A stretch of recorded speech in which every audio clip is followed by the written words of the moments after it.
অনেক কষ্ট করে আপনারা এই পার্টিটা করেছেন। আপনাদের সবাইকে আমি দলের পক্ষ থেকে আন্তরিক ধন্যবাদ জানাচ্ছি। এটা একটা মিলন মেলা, আমাদের জন্য এটা একটা উৎসব। এই মাসটা হচ্ছে 12 মাসের মধ্যে সর্বশ্রেষ্ঠ মাস। উপযুক্ত সময় আল্লাহর কাছে ক্ষমা চাওয়া, মাগফিরাত কামনা করা, নিজের এবং নিজের পিতা মাতার, আত্মীয় স্বজন, বন্ধু বান্ধব যাদের কাছে আমরা ঋণী, যারা আমাদেরকে বিভিন্নভাবে সাহায্য করেছে, সহযোগিতা করেছে, যাদের কারণে আজকে আমরা এইভাবে সুন্দরভাবে জীবনযাপন করছি, তাদের জন্য দোয়া করা এবং বিশেষ করে আল্লাহ রাব্বুল আলামিনের শুকরিয়া আদায় করা, নবী করিম সাল্লাল্লাহু আলাইহি ওয়াসাল্লামের শুকরিয়া আদায় করা এবং আরো সাহায্য কামনা করা। দৈনিক 5 ওয়াক্ত নামাজ, তখন আপনি নিজেই আল্লাহকে তালাশ করেন। 5 ওয়াক্ত নামাজ হলো আল্লাহকে তালাশ করার সময়। আল্লাহর সাথে কথা বলার জন্য আপনি আকুতি করেন, কিন্তু আল্লাহ রাব্বুল আলামিন সর্বশেষ আসমানে আসে, তারাবির সময় আপনাকে নাম ধরে ডাকে, আপনি কোথায় আছেন? কিন্তু আমরা মুসলমানেরা অনেকে আল্লাহ ডাকে তখন সাড়া দিই না। আর আপনি যখন ডাকেন 5 বার আল্লাহকে, আপনি কেন মনে করছেন আল্লাহ আপনাকে সাড়া দেবেন? আল্লাহ যখন আপনাকে ডাকছেন নিজেই, আপনি তো সাড়া দিচ্ছেন না। এটা সাড়া দিতে হবে। ইফতারের জন্য আপনার, সেহরের জন্য তো আপনাকে উঠতে হবে। 20 মিনিট আগে উঠেন, উঠে তাহাজ্জুদের নামাজ আদায় করেন। তাহাজ্জুদের নামাজ আদায় করে আল্লাহর কাছে আমি যাদের কথা বললাম সব জিনিসের জন্য ফরিয়াদ করেন। আপনার মনের আশা পূরণের জন্য ফরিয়াদ করেন। দেশের জন্য দোয়া করেন। দেশের অবস্থা আমরা যেভাবে ভালো মনে করছি এইভাবে কিন্তু ভালো না। কারণ হাসিনা পালানোর আগে গত 16 বছরে সে পরিকল্পিতভাবে এই দেশকে পঙ্গু করে দিয়েছে। অর্থনৈতিকভাবে বলেন, সামাজিকভাবে বলেন, আইন বিচারের ক্ষেত্রে বলেন, শিক্ষা ক্ষেত্রে বলেন, স্বাস্থ্য ক্ষেত্রে বলেন, সমগ্র দেশকে তিনি পঙ্গু করে দিয়েছেন। তিনি জানেন তার অনুপস্থিতিতে যেন কেউ এই দেশকে নিয়ে আর করতে না পারে। কারণ তিনি চেয়েছিলেন এই দেশকে পঙ্গু করে ভারতের কাছে হস্তান্তর করা। বিডিআর হত্যাকাণ্ডের জন্য এ হাসিনা সরাসরি জড়িত এবং ভারতের সৈন্যরা এ হত্যাকাণ্ডে অংশগ্রহণ করেছিল। বিএসএফ এর বলতে পারেন, সেনাবাহিনীর বলতে পারেন, কমান্ডোর বলতে পারেন, তারা জড়িত। এইবারে যে আমরা আন্দোলন করলাম, ছাত্রদেরকে ছাত্ররা আন্দোলন করলো, আমরা প্রত্যেকটা রাজনৈতিক দল আন্দোলন করলাম। আপনারা দেখেছেন ঢাকায় ইন্ডিয়ার বিশেষ বিমানে ভারতের সৈন্যরা পলায়ন করেছে। অনেকে জোলা রাইফেল ছেড়ে দিয়ে এদিকে ওদিকে দৌড়াদৌড়ি করে প্লেন উঠেছে। এটা কোনো নতুন কথা নয়। এগুলি সম্ভব হয়েছে কারণ আমাদের বিভিন্ন সার্ভিসের মধ্যে ভারতের দালাল এখন নিজের অবস্থান পাকাপোক্ত করেছে। এই ভারতের দালালদের হাত থেকে যতদিন দেশকে মুক্ত করতে পারবেন না, এই দেশ কখনই এগিয়ে যাবে না। আমরা ইউনূস সাহেবকে বলবো, আপনি সাহসের সাথে আগান। আমাদের পক্ষ থেকে আমরা পূর্ণ সহযোগিতা করব, সাহায্য করব। ভারতের দালাল মুক্ত বাংলাদেশ চাই, সন্ত্রাস মুক্ত বাংলাদেশ চাই, চাঁদাবাজ মুক্ত বাংলাদেশ চাই। এখন আপনি বিচারের জন্য যান, সবাই মিলে। এখন অনেক জজের দালাল হয়ে গেছে বিভিন্ন কোর্ট বিল্ডিং এর লোকেরা। কোনো জজ নাই যে পয়সা ছাড়া কোনো রায় দিচ্ছে। জেলা কোর্টগুলি বসে গেছে, এগুলি কোনো অস্তিত্ব নাই। এর থেকে ভালো গ্রাম দেশে আদালত করে ওখানে বিচার করা। এখন কোনো কোর্টে গেলে বিচার পাবেন না, কোনো থানাতে গেলে তাদের কোনো সুরাহা পাবেন না।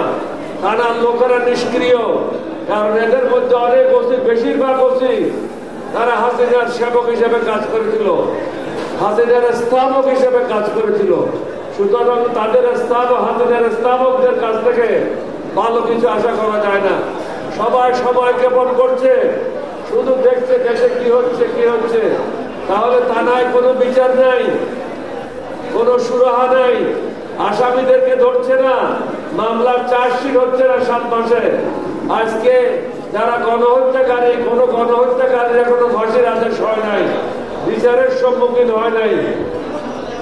ডিস্ট্রিক্ট জাজগুলি, জজখানা যেখানে মানুষের বিচার পাওয়ার কথা, মামলাগুলি লটকে আছে 8 মাস পর্যন্ত। হাসিনার আমলে আমাদের রাজনীতিবিদদের বিরুদ্ধে যে সমস্ত মিথ্যা মামলা হয়েছে, প্রায় 16-17 মিথ্যা মামলা, এই মামলাগুলি 9 মাসেও প্রত্যাহার হয় নাই। তাহলে আমরা কোন জঙ্গলে বসবাস করছি? স্বাস্থ্য সেবা নাই বললেই চলে বঙ্গুর, শিক্ষা ব্যবস্থা নাই। আপনি প্রত্যেকটা স্কুলে যান, এখন যে এলাও পরীক্ষা হয়েছে, ইন্টারমিডিয়েট পরীক্ষার জন্য 70% থেকে 75 জন ছেলে মেয়েরা ফেল করেছে। তাদেরকে সেন্ট আপ করতে হবে, না হলে কলেজ টিকবে না, স্কুল টিকবে না। এই অবস্থায় আমরা চলে গেছি। স্বাস্থ্য সেবার আমূল পরিবর্তন করতে হবে, শিক্ষা ব্যবস্থার আমূল পরিবর্তন করতে হবে।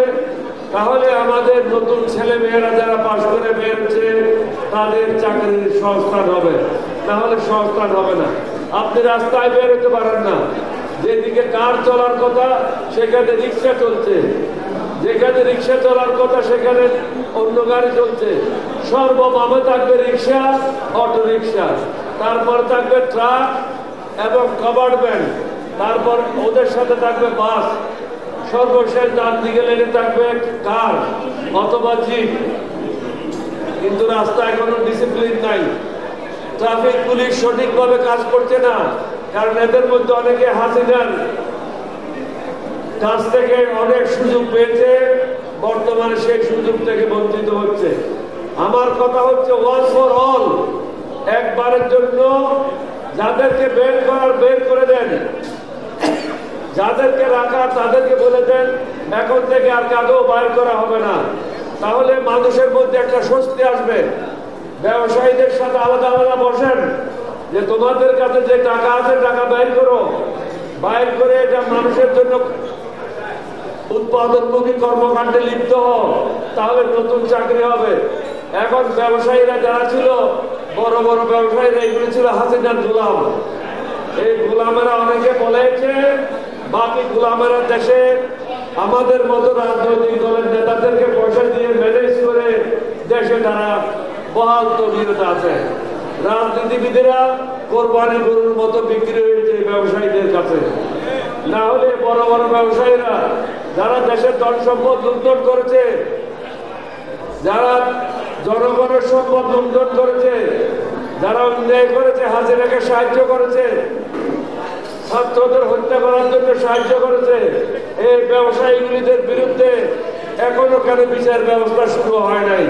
কাকেও কেন অ্যারেস্ট করা হচ্ছে না? বিভিন্ন যেগুলি মামলা করা হয়েছে, যেগুলি আওয়ামী লীগের নেতারা অন্যায় অত্যাচার করেছে আমাদের লোকদের উপরে, তাদের বিরুদ্ধে যে মামলা হয়েছে,